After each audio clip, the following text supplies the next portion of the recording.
أشهد أن لا إله إلا الله وحده لا شريك له وأشهد أن محمدا عبده ورسوله أما بعد فأعوذ بالله من الشيطان الرجيم بسم الله الرحمن الرحيم الحمد لله رب العالمين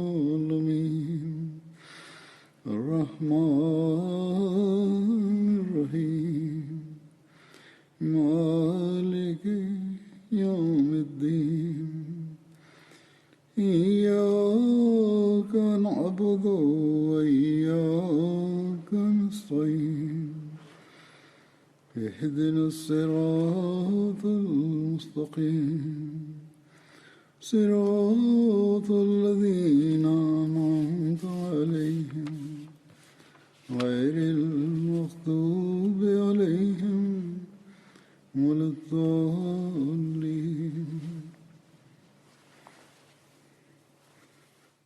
في الخطبة الماضية كان الحديث جاريا عن معاذ بن جبل رضي الله عنه، وسوف يستمر اليوم أيضا. كان معاذ بن جبل رضي الله عنه من أسمح الناس كفا، أي كان كثير الإنفاق على الناس، وكان يضطر للاستدانة في كثير من الأحيان، فلزمه غرماؤه فتغيب عنهم أياما في بيته، حتى جاءوا رسول الله صلى الله عليه وسلم وطلبوا منه أن يقول لمعاذ بدفع أموالهم لهم، فأرسل رسول الله صلى الله عليه وسلم إلى معاذ يدعوه، ولكن دينه كان أكثر من ماله، فقال رسول الله صلى الله عليه وسلم: رحم الله من تصدق عليه، فتصدق عليه أناس، بينما ظل آخرون مصرين على أخذ أموالهم، فقسم عليهم رسول الله صلى الله عليه وسلم ماله كله، فأخذ كل واحد منهم نصيبا من دينه، ومع ذلك لم يسدد دينه كله، فطالبوا بالباقي، فقال رسول الله صلى الله عليه وسلم: خذوا المال الموجود وخلوا معاذا، وليس لكم الآن أكثر من ذلك. ولم يبقى عند معاذ شيء، فبعثه رسول الله صلى الله عليه وسلم إلى اليمن، وقال: لعل الله أن يجبرك ويؤدي عنك دينك. وقال صلى الله عليه وسلم أيضا: يا معاذ، عليك ديون كثيرة، فإن أهداك أحد هدية فخذها، فأنا أسمح لك بقبولها. وعن معاذ بن جبل رضي الله عنه أن رسول الله صلى الله عليه وسلم لما بعثني إلى اليمن قال لي: اقبل الهدية التي تهدى لك. لا حرج في قبول الهدايا عموما، لأن الهدية تزيد المحبة بين الطرفين، ولكن معاذا كان مبعوثا من قبل رسول الله صلى الله عليه وسلم ممثلا عنه، ولذلك قال له هذا الكلام خاصة، أي إذا أعطاك أحد هدية كونك ممثلا لي فلك الخيار في أن تنفقها على نفسك، ذلك لأن مثل هذه الهدية كانت إما توضع في بيت المال أو تقدم للنبي صلى الله عليه وسلم. عن معاذ بن جبل قال: لما بعثه رسول الله صلى الله عليه وسلم إلى اليمن خرج معه رسول الله صلى الله عليه وسلم يوصيه، ومعاذ راكب ورسول الله صلى الله عليه وسلم يمشي تحت راحلته، فلما فرغ قال: يا معاذ، إنك عسى ألا تلقاني بعد عامي هذا، أو لعلك أن تمر بمسجدي هذا أو قبري. فبكى معاذ جشعا لفراق رسول الله صلى الله عليه وسلم، ثم التفت فأقبل بوجهه نحو المدينة فقال: إن أولى الناس بي المتقون من كانوا وحيث كانوا. وفي رواية قال رسول الله صلى الله عليه وسلم لمعاذ بن جبل في هذه المناسبة: إنك ستأتي قوما من أهل الكتاب، فإذا جئتهم فادعهم إلى أن يشهدوا أن لا إله إلا الله وأن محمدا رسول الله، فإنهم طاعوا لك بذلك فأخبرهم أن الله قد فرض عليهم 5 صلوات في كل يوم وليلة، فإنهم طاعوا لك بذلك فأخبرهم أن الله قد فرض عليهم صدقة تؤخذ من أغنيائهم فترد على فقرائهم، فإنهم طاعوا لك بذلك فإياك وكرائم أموالهم، واتقي دعوة المظلوم فإنه ليس بينه وبين الله حجاب. فالرسول صلى الله عليه وسلم أوصاه بأن يتقي دعاء المظلوم خاصة، إذ لا حاجز بين دعائه وبين الله تعالى. بعث رسول الله صلى الله عليه وسلم معاذ بن جبل إلى اليمن قاضيا، فكان يقرئهم القرآن ويعلمهم الدين ويقضي بينهم، وكان الجباة يجمعون عنده ما أخذوه من الناس من أموال الزكاة. استعمل النبي صلى الله عليه وسلم على اليمن 5 من صحابته، وهم خالد بن سعيد، مهاجر بن أمية، زيد بن لبيد، معاذ بن جبل، وأبو موسى الأشعري رضي الله عنهم، فهؤلاء 5 يديرون شؤون اليمن. وعن معاذ بن جبل رضي الله عنه أنه قال: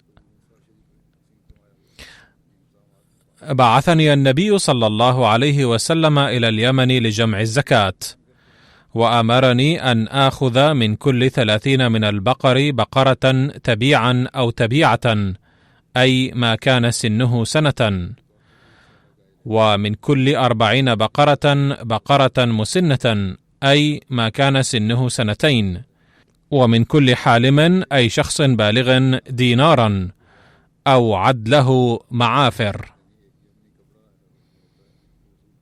والمعافر ثياب يمنية تنسب إلى قبيلة معافر التي كانت تصنعها.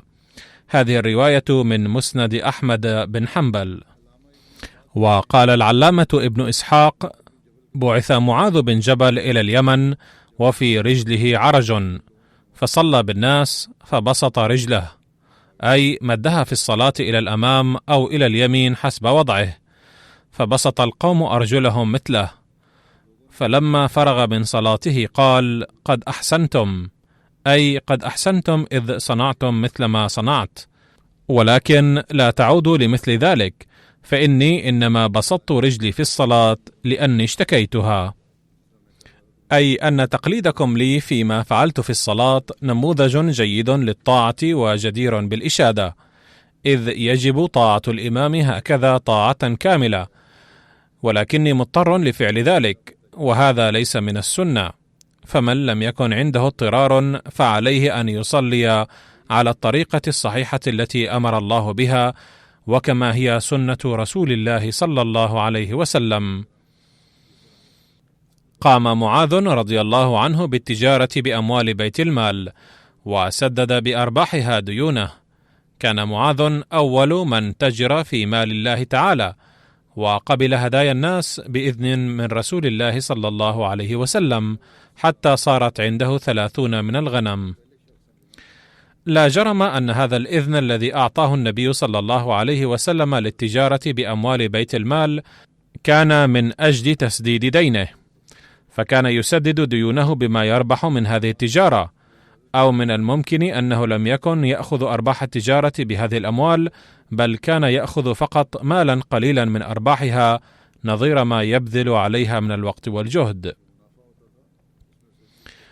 وذلك بعد إذن خاص من رسول الله صلى الله عليه وسلم لكي يتمكن من سداد ديونه.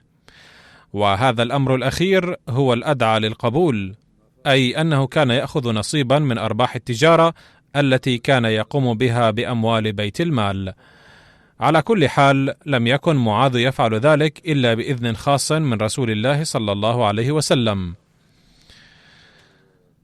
بعد وفاة النبي صلى الله عليه وسلم جاء معاذ رضي الله عنه للحج، وكان أبو بكر قد جعل عمر أميرا في تلك الحجة، فالتقى معاذ بعمر يوم التروية بمنى، فاعتنقا، وعز كل واحد منهما صاحبه برسول الله صلى الله عليه وسلم، ثم جلسا على الأرض يتحدثان. ورد في الاستيعاب، وهو أحد كتب التاريخ، أن معاذا رضي الله عنه كان من أسخى الناس، وبسبب سخائه تراكمت عليه ديون كثيرة، فجاء إلى النبي صلى الله عليه وسلم ورجاه أن يقول لغرمائه أن يعفوا من ديونه. هذا الأمر سبق ذكره من قبل أيضا، ولكنني أذكر ما ورد بشأنه في مصادر أخرى أيضا. فقال النبي صلى الله عليه وسلم لغرمائه أن يتصدقوا عليه بأموالهم،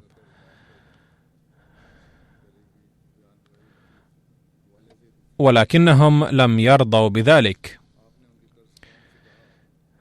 ذلك لأنه إن كان أحد سيتصدق بدينه أو يقوم بتضحية مالية كهذه، فإنما كان سيتصدق من أجل رسول الله صلى الله عليه وسلم لمكانته العظيمة. ثم ورد: دفع رسول الله صلى الله عليه وسلم مال معاذ لغرمائه، ومع ذلك بقي من دينه كثير، لأن بعضهم لم يتصدقوا بديونهم وقالوا: يا رسول الله، نريد أن تسترد أموالنا من معاذ. فقام رسول الله صلى الله عليه وسلم ببيع ما عند معاذ من عقار وغيرها، وعاد معاذ صفر اليدين. ثم في عام فتح مكة بعث رسول الله صلى الله عليه وسلم معاذا أميرا على بعض مناطق اليمن. لقد اتضح الأمر هنا أكثر، وهو أن النبي صلى الله عليه وسلم كان قد بعث معاذا أميرا إلى اليمن، وما يقدم للأمير من هدية يجب أن يوضع في بيت المال، فكان معاذ أول من تاجر بمال الله من بيت المال. فمكث معاذ في اليمن حتى وفاة رسول الله صلى الله عليه وسلم، وصار ميسور الحال، حيث كان يربح في تجارته، وكان يأخذ نصيبا من أرباحها، وصار غنيا. فلما رجع قال عمر لأبي بكر رضي الله عنهما: ادع هذا، أي معاذ، وخذ من أمواله ما يزيد على حاجته، لأن رسول الله صلى الله عليه وسلم كان سمح له بذلك من أجل تسديد ديونه، وما دامت ديونه قد سددت فيجب أن لا يبقى عنده من هذا المال إلا بقدر ما يسد حاجة المرء، ولا ينبغي أن يكون عنده هذا الرخاء. فكان رأي عمر رضي الله عنه أن يؤخذ من مال معاذ ما يزيد عن حاجته. فرفع الأمر إلى سيدنا أبي بكر رضي الله عنه، الذي كان عاشقا لرسول الله صلى الله عليه وسلم، وما كان له أن يخالف حكم الرسول صلى الله عليه وسلم. فقال لعمر رضي الله عنهما: لقد بعثه رسول الله صلى الله عليه وسلم إلى اليمن، وسمح له أن يأخذ من أرباح تجارة أموال بيت المال، فلن آخذ من مال معاذ شيئا إلا أن يعطيني بنفسه، أي لن أسأله شيئا لأنه ذهب هنالك بأمر من رسول الله صلى الله عليه وسلم، وكان يقبل هدايا الناس وغيرها بإذن منه صلى الله عليه وسلم، فلن آمره برد شيء منها لي إلا أن يعطيني بنفسه. وكان عمر رضي الله عنه شديد التمسك بمبادئه، فذهب إلى معاذ وقال له ما عنده من الرأي، فقال معاذ: إن رسول الله صلى الله عليه وسلم هو الذي بعثني هنالك لكي تسد حاجتي، ولن أعطي من مالي شيئا. والثابت من الروايات التي رواها جميع كتاب سيرة معاذ أنه إن صار في رخاء فما كان رخاؤه يبقى إلا لأيام قلائل، إذ كان يقسم معظم أمواله على الناس. وستأتي لاحقا بعض الروايات التي يتبين منها كيف كان يوزع الأموال على الناس. ثم أتى معاذ عمر فقال: قد أطعتك وأنا فاعل ما أمرتني به. قال ذلك وكان قد رفض من قبل قائلا: لن أعطيك شيئا. ثم ذهب إلى عمر رضي الله عنه بعد فترة وقال: قد أطعتك وأنا فاعل ما أمرتني به، فإني رأيت في المنام أني في حومة ماء قد خشيت الغرق فخلصتني منه يا عمر. فأتى معاذ أبا بكر فذكر ذلك كله له، وحلف لا يكتم شيئا، أي لن أكتم ما استلمت وكيف استلمت. فقال أبو بكر: لا آخذ منك شيئا، أي ما دمت قد شرحت لي حسابك كله فلن آخذ منك شيئا وقد وهبته لك. فقال عمر: هذا خير حل وطاب.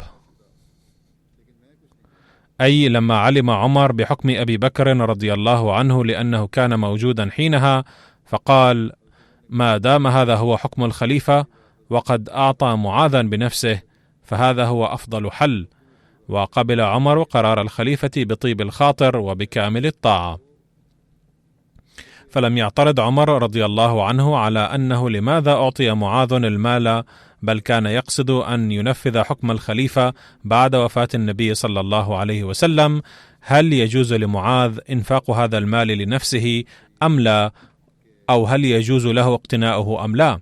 فحين أصدر أبو بكر رضي الله عنه حكمه أنه لن يأخذ من معاذ شيئا، بل قد أعطاه كل شيء هدية، لم يعد عنده عذر، فقال بصمت وهدوء: هذا خير حل وطاب، وإن كان يصر من قبل على استعادة الأموال من معاذ. فهنا تبين أيضا أن الله تعالى لم يوجه معاذا إلى هذا الأمر إلا بعد أن سدت حاجته، ولما توفي رسول الله صلى الله عليه وسلم وصارت عنده سعة مالية وتمكن من تسديد الديون أيضا، فوجهه الله تعالى في المنام أن يكتفي الآن بأملاكه الشخصية، ولا يجوز له الآن أن يأخذ هدية بصفته أميرا، ولا يمكنه الإنفاق على نفسه من بيت المال، علما أنه لم يعش طويلا بعد ذلك. فهذا هو بيان قصته بإيجاز. عن معاذ بن جبل قال: لما بعثني رسول الله صلى الله عليه وسلم إلى اليمن قال لي: كيف تقضي إن عرض قضاء؟ قال: قلت: أقضي بما في كتاب الله عز وجل. قال: فإن لم يكن في كتاب الله عز وجل؟ قال: قلت: أقضي بما قضى به رسول الله صلى الله عليه وسلم. قال: فإن لم يكن قضى به الرسول؟ قال: قلت: أجتهد رأيي ولا آل. قال: فضرب صدري وقال: الحمد لله الذي وفق رسول الله صلى الله عليه وسلم لما يرضي رسول الله. عن معاذ بن جبل أن رسول الله صلى الله عليه وسلم لما بعث به إلى اليمن قال: إياك والتنعم، فإن عباد الله ليسوا بالمتنعمين.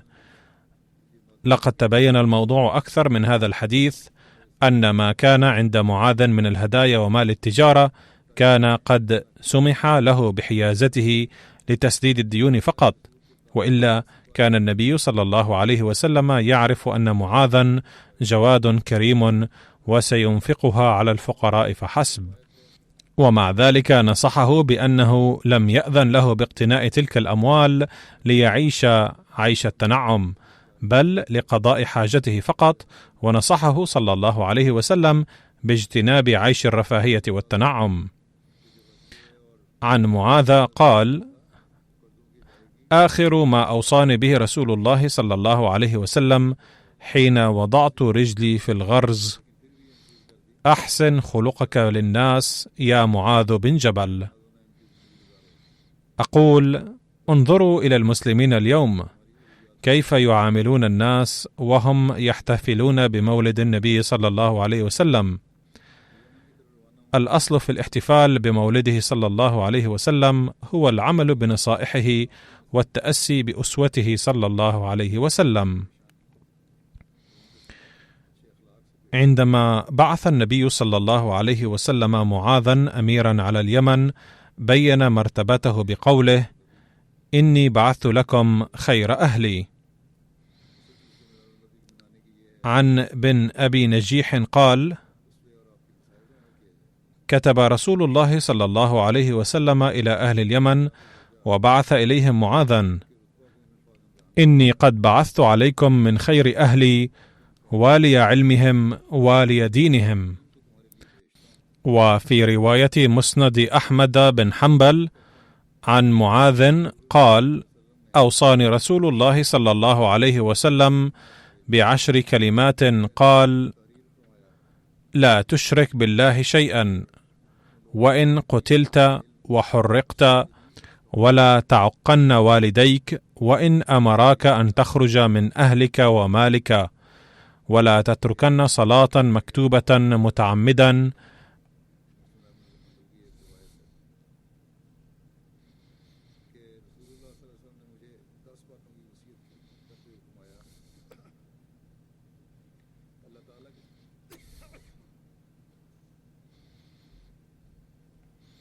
فإن من ترك صلاة مكتوبة متعمدا فقد برئت منه ذمة الله.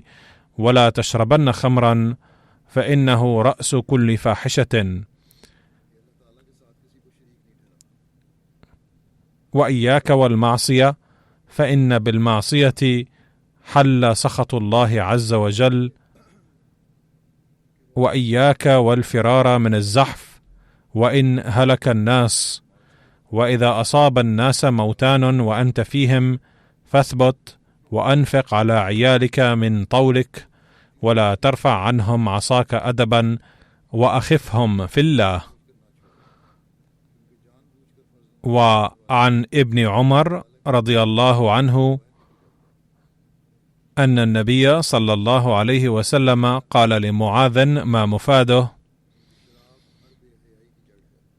يا معاذ، أوصيك بوصية أخ ناصح، أوصيك بتقوى الله، وبعيادة المريض، وبقضاء حاجات الضعفاء، وبمجالسة المحتاجين والمساكين، والعدل بين الناس بقدر ما استطعت، وبقول الحق، وبألا تخاف لومة لائم في سبيل الله. عن عمر بن الخطاب أنه قال لأصحابه: تمنوا. فقال بعضهم: أتمنى لو أن لي هذه الدار مملوءة ذهبا أنفقه في سبيل الله. ما أعظم أماني الصحابة رضوان الله عليهم. ثم قال: تمنوا. فقال رجل: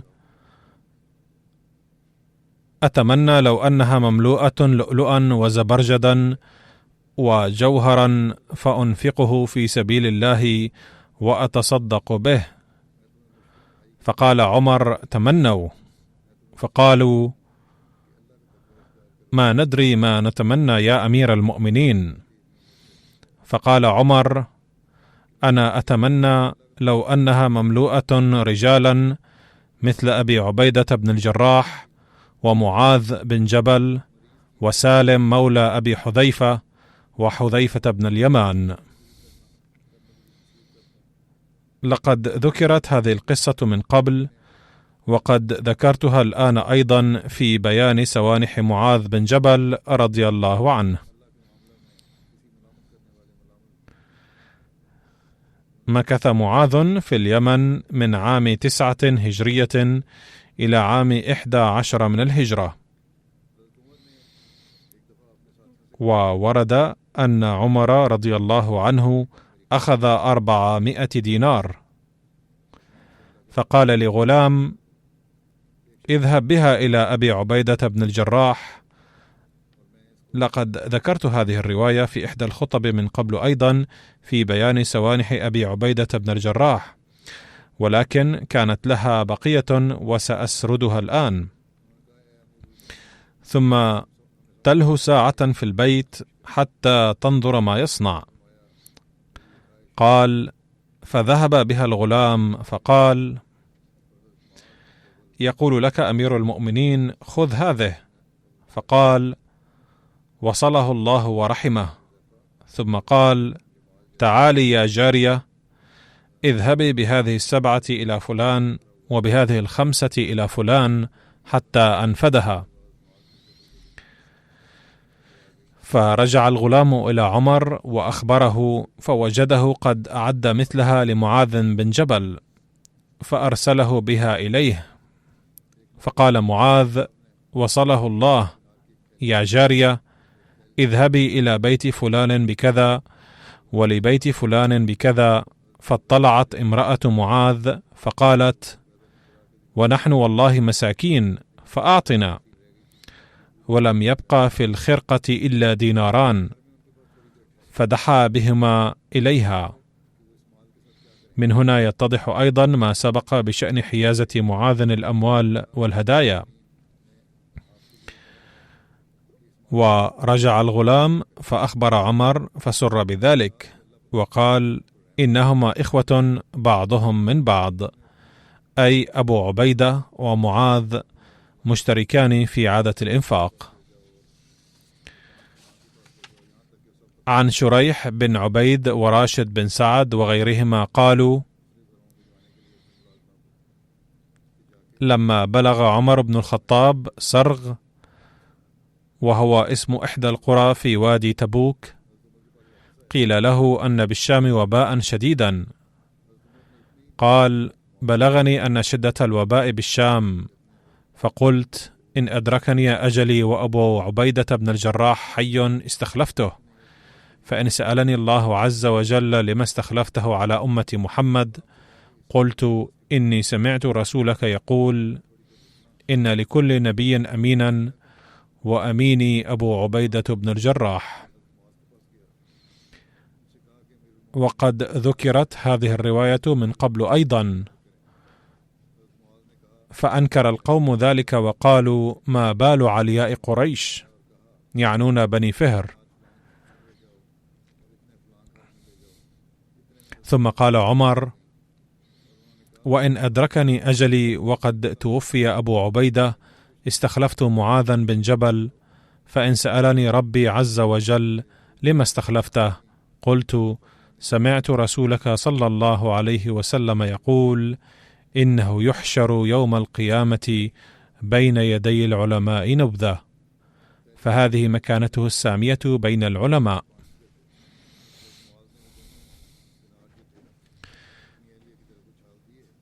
في معركة اليرموك في عام 15 الهجري،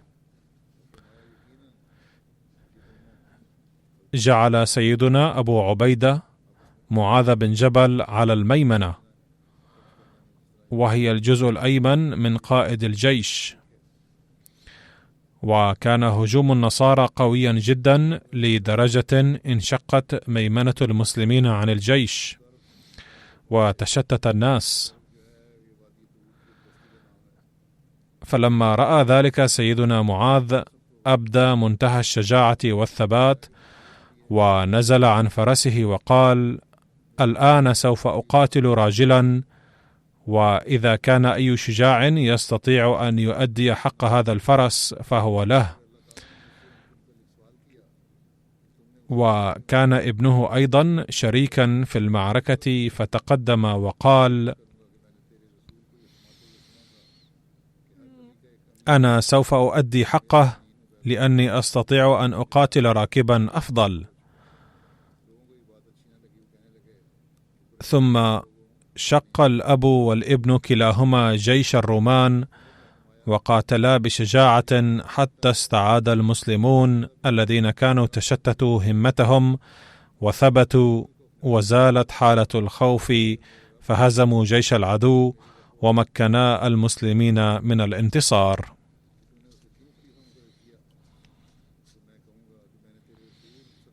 عن أبي إدريس الخولاني قال: دخلت مسجد دمشق الشام،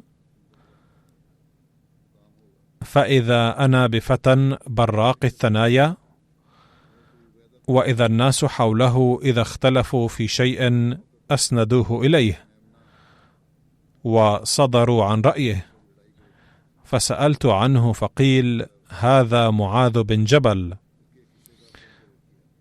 فلما كان الغد هجرت، فوجدت قد سبقني بالهجير، ووجدته يصلي، فانتظرته حتى إذا قضى صلاته جئته من قبل وجهه، فسلمت عليه فقلت له: والله إني لأحبك لله عز وجل. فقال: ألله؟ فقلت: ألله؟ فقال: ألله؟ فقلت: ألله؟ فأخذ بحبوة ردائي فجذبني إليه وقال: أبشر، فإني سمعت رسول الله صلى الله عليه وسلم يقول: قال الله عز وجل: وجبت محبتي للمتحابين في، والمتجالسين في، والمتزاورين في، والمتباذلين في، أي وجبت محبة الله.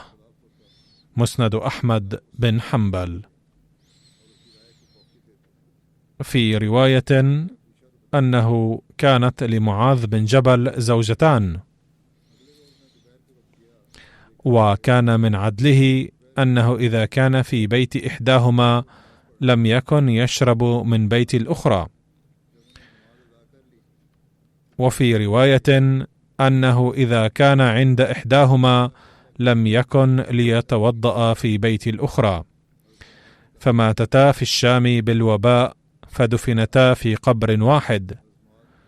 وكان من عدله أنه اقترع عند الدفن أيهما ينزلها في القبر أولا.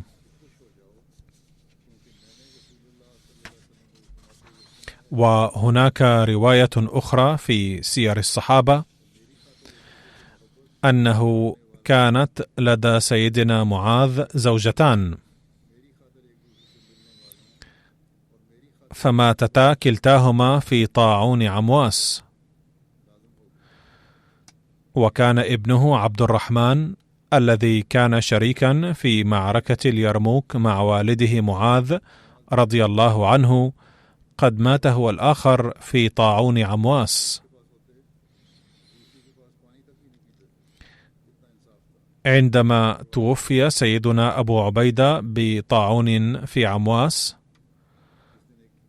جعل سيدنا عمر رضي الله عنه معاذ بن جبل عاملا على الشام. وقد ذكرنا في السابق أيضا أن عمواس قرية على الطريق إلى بيت المقدس على بعد 7 أميال من يرملة. وقد توفي معاذ أيضا في السنة نفسها بالطاعون.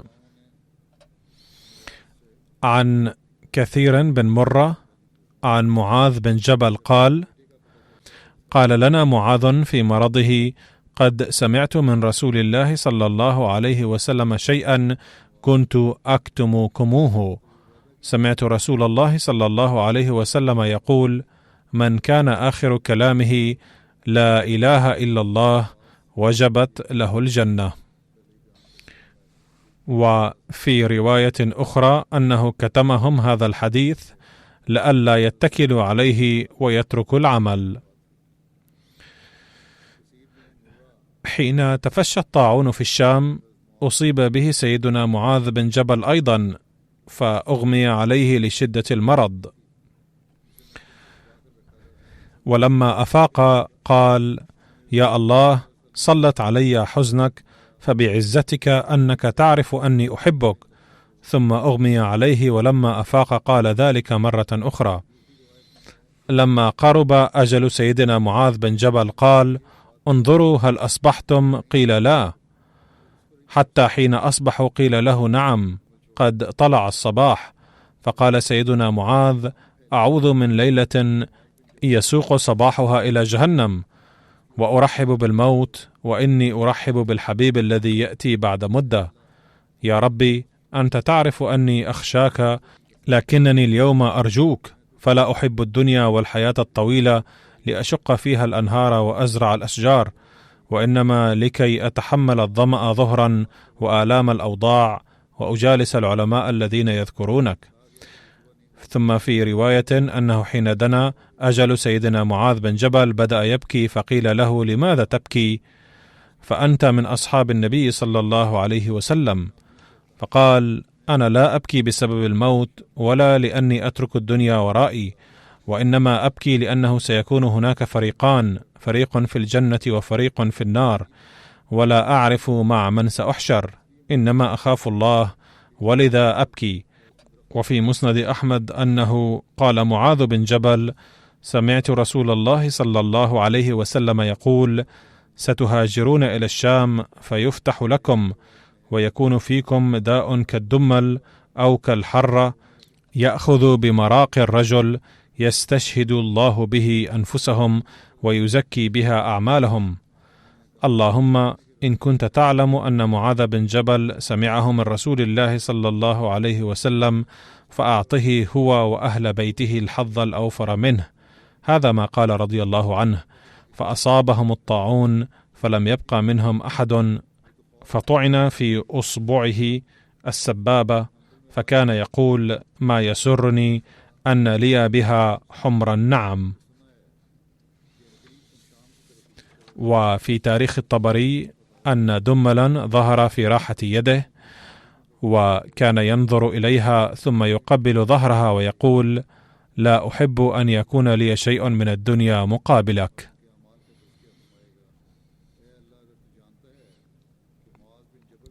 لقد توفي سيدنا معاذ بن جبل في العام 18 من الهجرة، وعن عمره آراء مختلفة، فقد قيل أنه عاش 33 و34 و38 سنة. عدد روايات سيدنا معاذ الواردة في كتب الحديث 157، واثنتان منها متفق عليهما. الصحابي التالي الذي أذكره اليوم هو سيدنا عبد الله بن عمرو، فكان ينتمي إلى بني سلمى من قبيلة الخزرج، وكان اسم والده عمرو بن حرام، واسم والدته رباب بنت قيس. فكان عبد الله بن عمرو قد ولد قبل هجرة النبي صلى الله عليه وسلم ب40 سنة تقريبا، أي كان عمره عند هجرة النبي صلى الله عليه وسلم 40 سنة. كان عبد الله بن عمرو والد الصحابي المشهور سيدنا جابر بن عبد الله، وكان عبد الله بن عمرو أخا زوجة سيدنا عمرو بن الجموح، وكان عبد الله شريكا في بيعة العقبة الثانية، وكان من بين 12 نقيبا عينهم النبي صلى الله عليه وسلم، فقد شهد بدرا واستشهد في أحد. وعند البعض كان أول شهيد في معركة أحد. وعن إسلامه يقول سيدنا كعب بن مالك أن كنا قد واعدنا رسول الله صلى الله عليه وسلم العقبة من أوسط أيام التشريق. العقبة تقع بين مكة ومنى، وقد ذكرت ذلك من قبل أيضا. فلما فرغنا من الحج وكانت الليلة التي وعدنا رسول الله صلى الله عليه وسلم، ومعنا عبد الله بن عمرو سيد من ساداتنا وشريف من أشرافنا، وكنا نكتم من معنا من قومنا من المشركين أمرنا، فكلمناه وقلنا له: يا أبا جابر، فكان يكنى أبا جابر، إنك سيد من ساداتنا وشريف من أشرافنا، وإنا نرغب بك عما أنت فيه أن تكون حطبا للنار غدا. ثم دعوته إلى الإسلام وأخبرته بميعاد رسول الله صلى الله عليه وسلم، فأسلم وشهد معنا العقبة وكان نقيبا. يقول سيدنا جابر: إنني أنا ووالدي واثنان من أخوالي من أصحاب العقبة. ويقول الراوي ابن عيينة أن أحدهما سيدنا البراء بن معرور.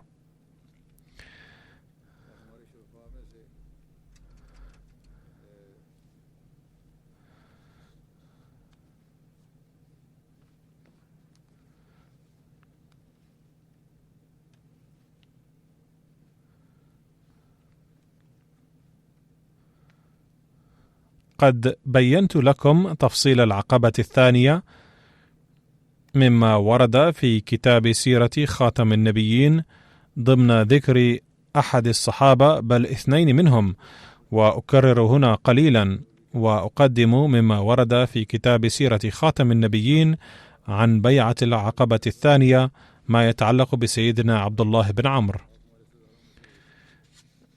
وفي شهر ذي الحجة في السنة 13 من النبوة جاء عدة مئات من الأوس والخزرج إلى مكة بمناسبة الحج، وكان من بينهم 70 قد اعتنقوا الإسلام أو كانوا يريدون أن يسلموا الآن، وجاءوا إلى مكة لملاقاة النبي صلى الله عليه وسلم.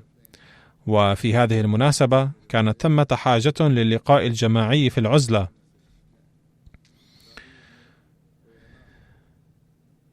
ولذلك تقرر تاريخ وسط ذي الحجة بعد مراسم الحج ليلاقوا النبي صلى الله عليه وسلم جميعا في منتصف الليل في نفس المكان الذي التقى فيه بعضهم السنة السابقة، لكي يتم النقاش في عزلة بالطمأنينة والتركيز. وأوصى النبي صلى الله عليه وسلم الأنصار ألا يذهبوا إلى مكان الموعد مجتمعين، ولكن فرادى أو كل اثنين معا، وأن لا يوقظ النائم ولا ينتظر الغائب. حين جاء الموعد غادر النبي صلى الله عليه وسلم فردا بعد مرور ثلث الليل، وعلى الطريق أخذ معه عمه العباس رضي الله عنه الذي كان لا يزال مشركا، ولكنه كان يكن حبا للنبي صلى الله عليه وسلم، وكان من زعماء بني هاشم. كلاهما وصلا مكان الموعد، ولم يلبثا حتى وصل الأنصار أيضا فرادى أو مثنى، وكانوا 70 نسمة من الأوس والخزرج. استهل العباس الحديث بقوله: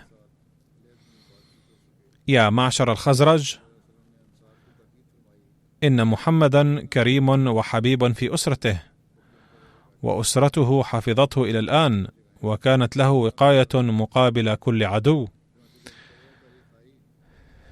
ولكن الآن يريد صلى الله عليه وسلم أن يهاجر من وطنه إليكم،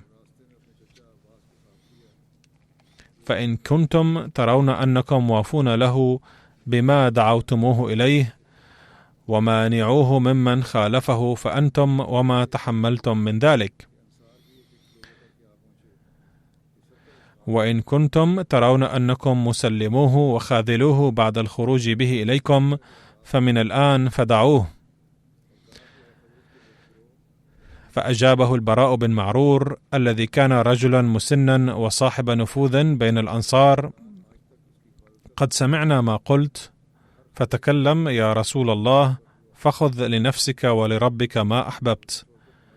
وعندها تلا النبي صلى الله عليه وسلم كعادته بضعة آيات من القرآن الكريم، ثم ألقى كلمة وجيزة عن تعاليم الإسلام، وشرح حقوق الله تعالى وحقوق العباد، فقال: أبايعكم على أن تمنعوني مما تمنعون منه نساءكم وأبناءكم. وعندما أنهى كلمته أخذ البراء بن معرور بيده وفقا للعرف العربي، ثم قال: نعم، والذي بعثك بالحق نبيا لنمنعنك مما نمنع منه أزرنا، فبايعنا يا رسول الله. فاعترض قول البراء شخص قائلا: يا رسول الله، فهل عسيت إن نحن فعلنا ذلك ثم أظهرك الله أن ترجع إلى قومك وتدعنا؟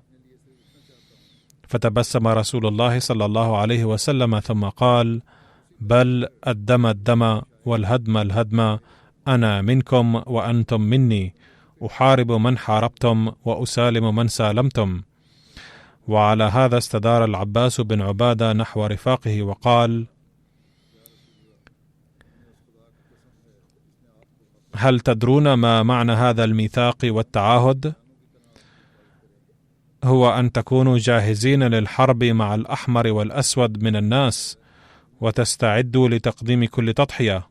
قالوا: نعم، نحن ندري ذلك، ولكن ما لنا بذلك يا رسول الله إن نحن وفينا بذلك؟ قال: الجنة، وهي أعظم النعم. قالوا جميعا: اتفقنا. فابسط يدك يا رسول الله. فبسط يده المباركة، فبايع 70 مخلصا على يده في اتفاقية الدفاع، وعرفت تلك البيعة ببيعة العقبة الثانية.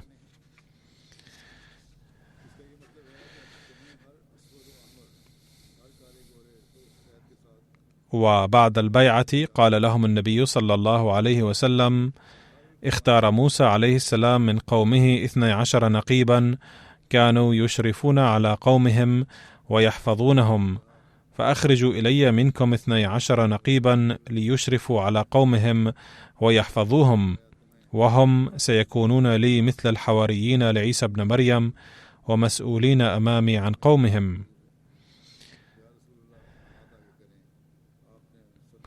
فاقترح 12 شخصا وافق عليهم النبي صلى الله عليه وسلم، وجعل كل واحد منهم نقيبا على قوم، وبين لهم مهامهم. وفي بعض القبائل عين نقيبين، وكان من بين هؤلاء النقباء 12 عبد الله بن عمرو أيضا، وكان صلى الله عليه وسلم عينه نقيبا أيضا. سيرة خاتم النبيين صلى الله عليه وسلم. وفي رواية: حين خان عبد الله بن أبي بن سلول رئيس المنافقين في المدينة بمناسبة أحد، نصح الناس عبد الله بن عمرو رضي الله عنه.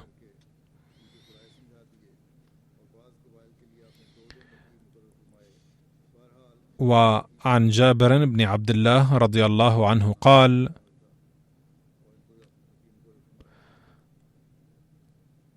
قتل أبي عبد الله بن عمرو وخالي يوم أحد، فحملتهما أمي، وفي رواية أخرى عمتي وهي زوجة عمرو بن الجموح حملتهما على بعير، فأتت بهما المدينة، فنادى منادي رسول الله صلى الله عليه وسلم: ردوا القتلى إلى مصارعهم، فرجعت بهما ودفنا هناك. وفي رواية أخرى عن أنس بن مالك رضي الله عنه قال: لما كان يوم أحد حاص أهل المدينة حيصة، قالوا: قتل محمد، حتى كثرت الصوارخ في ناحية المدينة، فخرجت امرأة من الأنصار متحزمة، فاستقبلت بابنها وأبيها وزوجها وأخيها، لا أدري أيهم استقبلت به أولا، فلما مرت على آخرهم قالت: من هذا؟ قالوا: أبوك، أخوك، زوجك، ابنك. تقول: ما فعل رسول الله صلى الله عليه وسلم؟ يقولون أمامك، حتى دفعت إلى رسول الله صلى الله عليه وسلم فأخذت بناحية ثوبه، ثم قالت: بأبي أنت وأمي يا رسول الله، لا أبالي إذ سلمت من عطب. المعجم الأوسط للطبراني.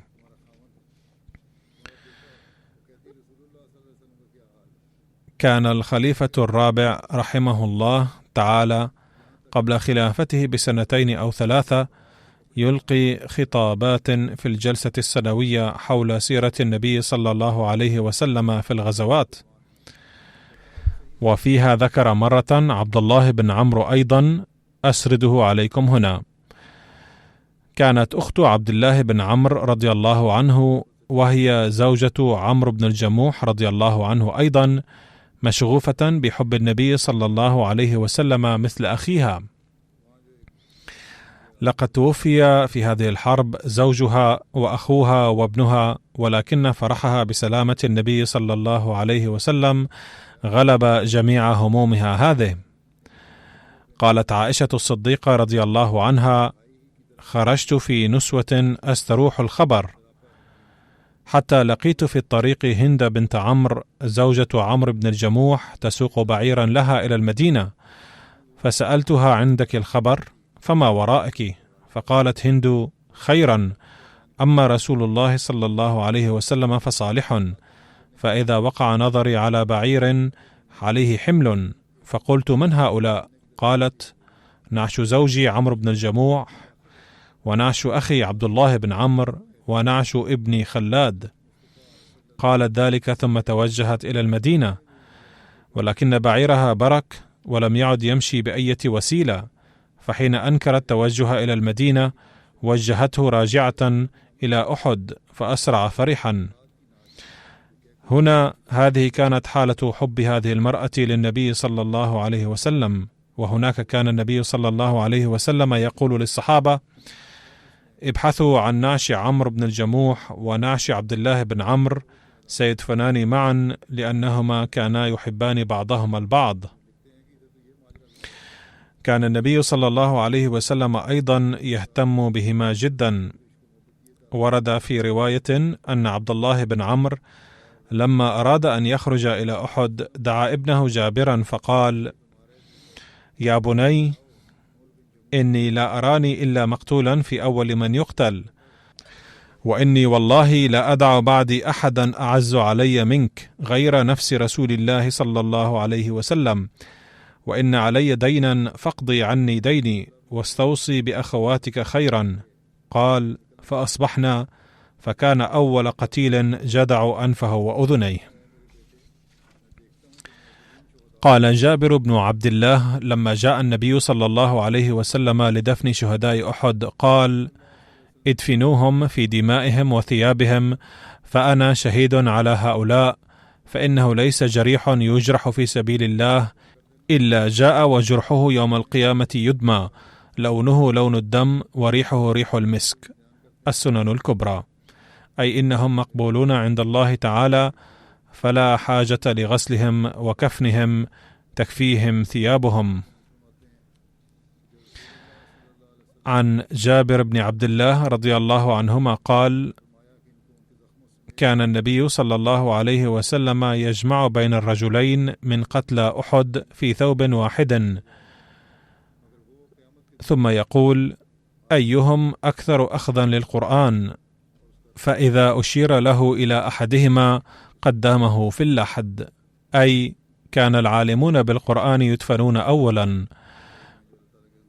قال الناس: أول من استشهد يوم أحد هو عبد الله بن عمرو، وقتله سفيان بن عبد شمس، وصلى عليه رسول الله صلى الله عليه وسلم قبل الهزيمة، أي قبل هجوم الكفار الثاني على المسلمين، كان النبي صلى الله عليه وسلم قد صلى عليه.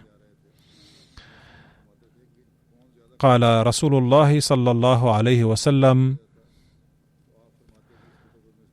ادفنوا عبد الله بن عمرو وعمرو بن الجموح في قبر واحد، فإنهما كانا متصافيين في الدنيا. وقال أيضا: كانا متصافيين في الدنيا فاجعلوهما في قبر واحد. قالوا: كان عبد الله بن عمرو رجلا أحمر أصلع ليس بالطويل، وكان عمرو بن الجموح رجلا طويلا، فعرف ودفن في قبر واحد.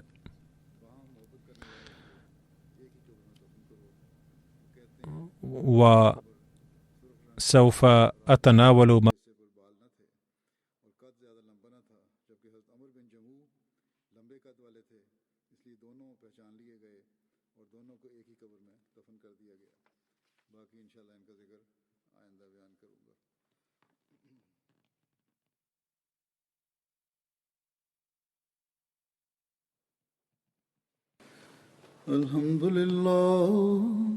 الحمد لله نحمده ونستعينه ونستغفره ونؤمن به ونتوكل عليه ونعوذ بالله من شرور أنفسنا ومن سيئات أعمالنا. من يهده الله فلا مضل له ومن يضلل فلا هادي له ونشهد أن لا إله إلا الله ونشهد أن محمدا عبده ورسوله. عباد الله رحمكم الله، إن الله يأمر بالعدل والإحسان وإيتاء ذي القربى وينهى عن الفحشاء والمنكر والبغي يعظكم لعلكم تذكرون. اذكروا الله يذكركم وادعوه يستجب لكم ولذكر الله